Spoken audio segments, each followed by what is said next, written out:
সুধী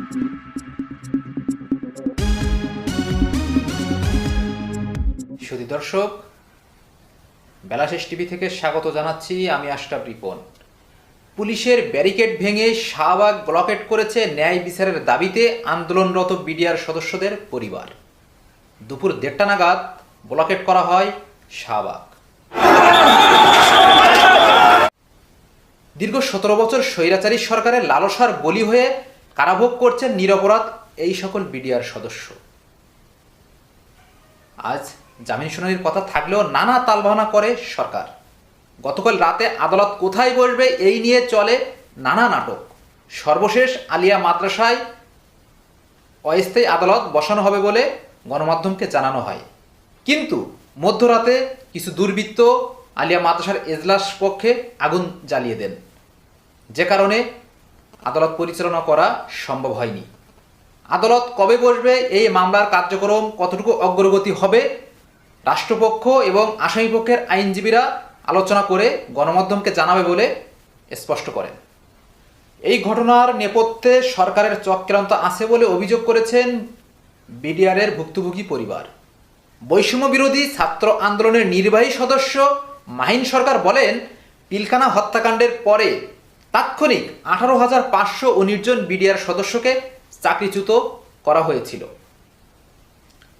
এই বিডিআর সদস্যদের জীবন জীবিকার দায়ভার সরকারকে বহন করতে হবে। এবং মাইন সরকার আরও বলেন, ভুক্তভোগী বিডিআর পরিবারের দাবি মেনে না নিলে দুর্বার আন্দোলন গড়ে তোলা হবে। আমরা বলতে চাই, এই বিডিআর যারা 18,519 জন সদস্যকে তাৎক্ষণিকভাবে চাকরিচ্যুত করা হয়েছে, তাদের জীবন জীবিকার দায় রাষ্ট্রের। যদি কোনোভাবে রাষ্ট্রীয় জুলুম মওকুফ না হয়, তাহলে আমরা ছাত্র জনতা এবং ক্ষতিগ্রস্ত বিডিআর সদস্য দুর্বার আন্দোলন করে তুলব। সংগ্রামী ভাই এবং বন্ধুগণ, আমরা চাই অতি দ্রুত সময়ের মধ্যে সরকারের তরফ থেকে একটি বার্তা আসুক।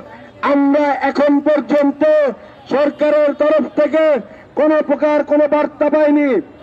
বিচার বিভাগের কাছ থেকে ন্যায় বিচারের কোনো ইঙ্গিত আমরা পাইনি।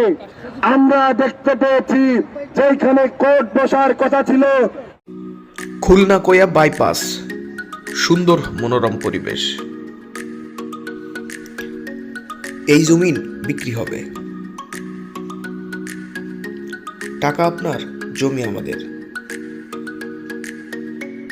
জমির মূল্য প্রতি শতক 3,50,000। আপনার জমির সামনে রয়েছে 20 ফিট রাস্তা।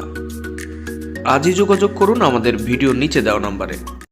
পিলখানা হত্যাকাণ্ডে জড়িত থাকার মিথ্যা অভিযোগে জেলবন্দি সকল বিডিআর সদস্যের মুক্তি, চাকরিচ্যুত বিডিআর সদস্যদের চাকরিতে পুনর্বহাল এবং পিলখানা হত্যাকাণ্ডের সঠিক তদন্ত এবং ন্যায় বিচার, পাশাপাশি প্রজ্ঞাপনের ধারা বাতিলের দাবিতে শাহবাগে ব্লকেট করেছে বলে গণমাধ্যমকে জানিয়েছেন জুলুমের শিকার বিডিআর সদস্যদের পরিবার।